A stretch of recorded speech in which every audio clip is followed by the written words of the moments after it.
but I don't know what he has. So that's a good question. You should look it up while I regale you with his tale. All right. The same episode of Grilling JR that had the Dunkin' Donuts Dinkin' Dots on it, which may end up being one of our. This might be a spoiler because I saved it as one of our Jim Ross ramblings. Because I got a whole bunch, folks. He's the gift that keeps on giving.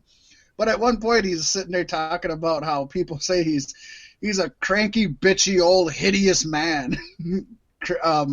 Conrad's like, whoa, hold on, Jim. I don't think anybody thinks you're hideous. I mean, you're a cranky old bastard, but nobody says you're hideous. I just liked that. Because he is a cranky old bastard. That's how we got our token JRR. Yeah. And it's not a bad thing. We love him as that cranky old bastard. He is the epitome of pro wrestling's old man yells at cloud. Yes, indeed. I mean, he's not the only one, and he's probably towards the lesser end if you compare him to, like, Cornette and Pritchard. Yeah, well, for sure. And you also got... Dude, they should make grumpy old men with those three guys. that would be good. And JR can be a ventriloquist in that movie. No, Forrest Whitaker has left eye ptosis. Okay, so he got hit with a potato as a young kid in the eye. Yes. Awesome. Potatosis. Well, you know what? If that would have happened while Beef Sticks podcast was a thing, it would have been in our injury report. But it didn't, and it wasn't. But somebody who did get an injury while we are on the air is Dakota Kai, which, according to PW Insider, reported she needed 8 staples in her head to close the wound after taking a big table bump from Mia Yim on NXT. Yeah, Pasty, Mia, you get that bitch back. I didn't see this, but I so want to see this. I'm going to have to watch this. I'm definitely going to do it. Word is that Kai will be working this weekend at NXT live events as of this recording and while we're recording. So she's not slowing down for that. But wow, 8 staples in her head. The women's division has definitely changed from the bra and panties matches and the mud wrestling Dakota to Kai what it is now. Cody Rhodes. Yeah. Yeah, I'm gonna watch that. I don't know. One. I guess as long as there's no hard feelings, this looks really good for Mia Yim, who needs that boost after being removed from the War Games team. Well, and she hasn't really been used on NXT, which is sad because I love her. She's my Blasian, and she is just so fantastic. Yeah, I didn't even know about her, and then I watched the NXT Combine on WWE Network. NXT Combine? Yeah, it's like a big thing that picks corn? Yeah, no, it's a workout competition. They have the men's combine and the women's combine. They figure out who's the most physically apt, and she is the one who's keeping up most with the champion. Shayna Baszler? Yes, Shayna Baszler. She actually gave Shayna Baszler a huge run for her money, and then after that, it's your hair friend with the whipping hair. The EST of NXT. Yes. Bianca Belair. Bianca Belair. Yes. I don't know what happened. With a name I had like brain palsy on. for a second. It just the left side of your brain just became weak muscled. I'll be damned. Well, I am left-handed, so the right side works a little bit harder. Yeah, sorry. and you know, Mia Yim, she is such a talented wrestler, and she's been wrestling for a decade now. She started, I want to say, back in 2008, 2009, right around there. She was quick to get into. I think she was trained in Ring of Honor's camp. I want to say that she was there with Daisy Hayes trained her. I could be wrong about that, but she's worked. I know CZW. And Ring of Honor, Shimmer, she was a multi-time champion in Shimmer, Shine, All Japan Pro, TNA. She was in the Dollhouse in TNA, which was a short-lived and super awesome female group that was Jade and Marty Bell, and it was Jade, Marty Bell. I think one more ended up joining, but I can't remember who it was. Jade and Marty Bell for sure were. And, of course, Marty Bell is going on to do great things. And, we just talked about her, or we're going to be talking about her. Sorry. And Mia Yim is just so fantastic. Super underrated. I thought she was just the sky was the limit when she went to NXT, and she's really floundered. Which is testament to how many great Marty women Bell there are. and Rebel. Oh, yes, Rebel. Rebel and was the Awesome other Kong became their leader in January 2016. Okay, I don't remember Awesome Kong being a part of it. But yeah, Mia Yim was Jade in Impact, so that's where you get the Jade. Yeah. Oh, I remember her now with the blue hair. Okay, yeah. Her name was Jade, and she had blue hair. What the fuck? Well, she looks different now. She's definitely more badass. Yeah. But of course, Marty Bell was awesome. Rebel never ended up doing a lot. I think isn't she the one that started with the Crazy Steve and Abyss and that group there, the Menagerie. I think that was her. I think she was in the Menagerie. Okay. Anyways, long story short, we went off on her for a lot that had nothing to do with her other than she caused the injury. We took a 2-sentence injury report and made it a whole fucking we did background on Mia Yim deserves that spotlight, and maybe our fans learned something new. When are we going to talk about her again? We don't know from NXT. I'm pretty sure I'm the only person who's watched the NXT Combine, so at least you learned that too. There you go. I might check that out if it's it's long. It's good because everything. Well, I mean, you don't have to. It's like the X Games, So everything's going on at once and it's continuous. So they don't even really get a break in between, other than the time they stand in line for the next thing. Okay. And I thought it was good. It was entertaining. I watched it, and then Kirsten is it on the halfway network? Through, and she watched it. Yeah. Okay. I don't know how I stumbled across it at all, but it was like I'd never heard of it. Probably 6 months ago when I watched it. Yeah. Oh wow. Yeah.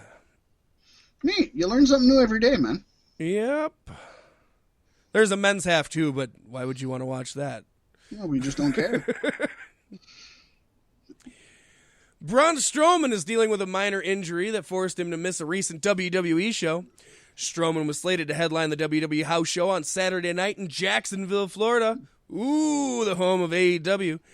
Where he was supposed to challenge Bray Wyatt for the WWE Universal title in a steel cage match, but was forced to miss it due to injury. It was noted how word is going around that Strowman is suffering from back spasms, but the official word is a sore hip, and that he's expected to be back in action in a few days, where they can use him improperly some more. Ask for your release, it may be granted. At his size, back spasm, sore hip, I mean, that kind of comes with the territory. He's going to get worse before he gets better. Yeah. No. Yeah.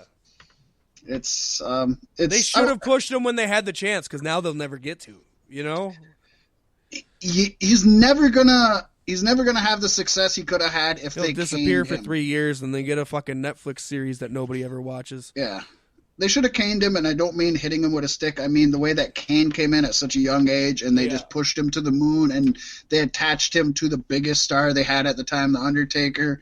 They could have done. They started to do that. Him and Roman, I think Roman killed that, or the fans did. But I mean, I will say they tried to do it. I just don't know that they did it right. I would, or maybe we did it wrong. Yeah. They haven't used it in a while, but that doesn't mean they won't. Yeah, that's true. And Pasty, you got the button ready, Pasty? Of course I do. Dave Meltzer reported on F4W Online another injury that also resulted in a change of card. WWE had to scrap a match from Raw this week after Seth Rollins suffered a broken finger during a street fight match with Eric Rowan on Sunday night in Augusta, Georgia. That sounds like the pussiest shit in the world.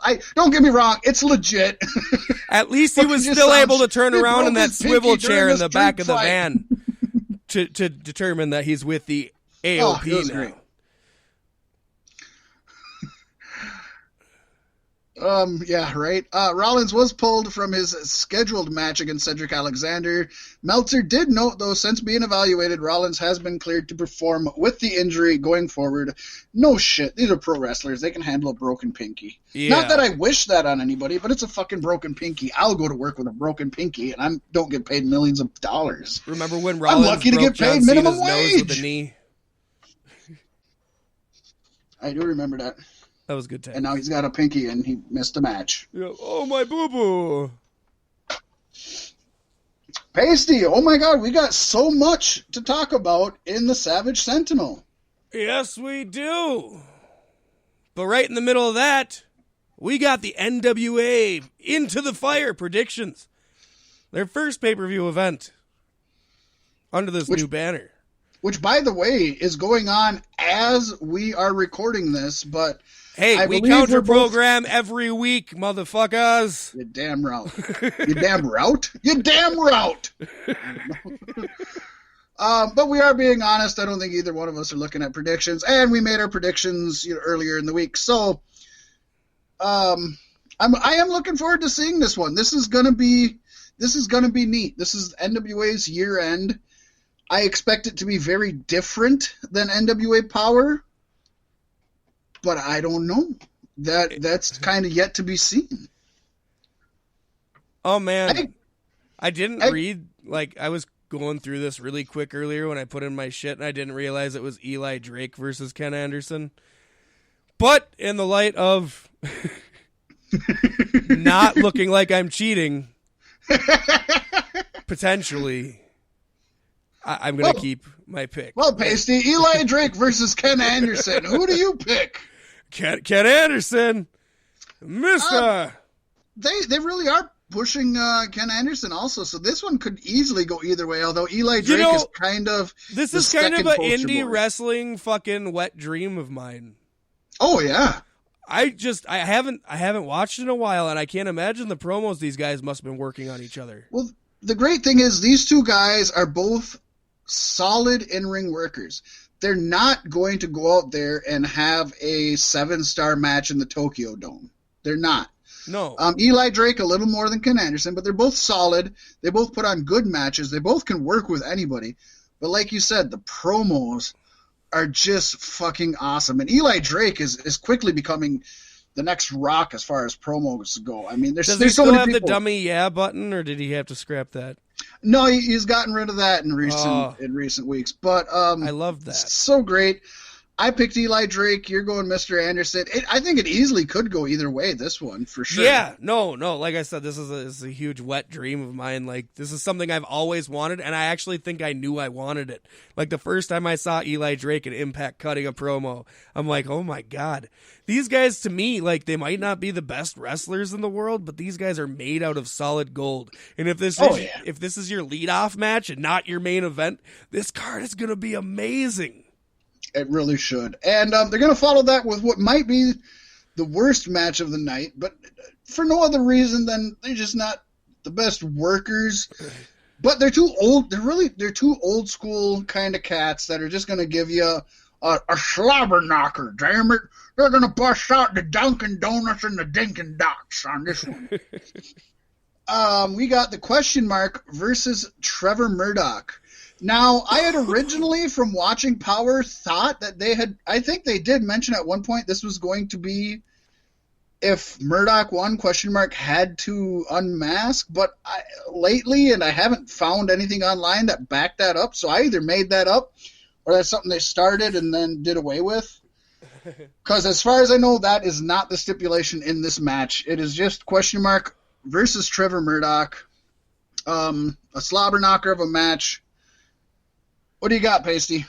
I don't know who he is, but I gotta go with the Question Mark. That's the thing. I like Nobody the name. knows who he is. I really like it. Nobody knows who he is? I do have to do a little segue here because his name reminds me of a name that the New Day would have rather had on the list for themselves, but if they came up with it themselves. I don't know. I've been listening to the New Day podcast, and it's good. Oh, there was a huge list of names that... Yes. But I love that they want Xavier Woods wanted to call themselves African American males. Like that would have been funny as hell. I would have loved that. What does it have to do with a question mark? I don't know, because Mark. I don't know. I don't know. It's just calling out what something is, and Marks are wrestling fans and wrestling. You know, I don't know. Yeah, there was a lot of great names. Remember the brains palsy? Yeah, I know.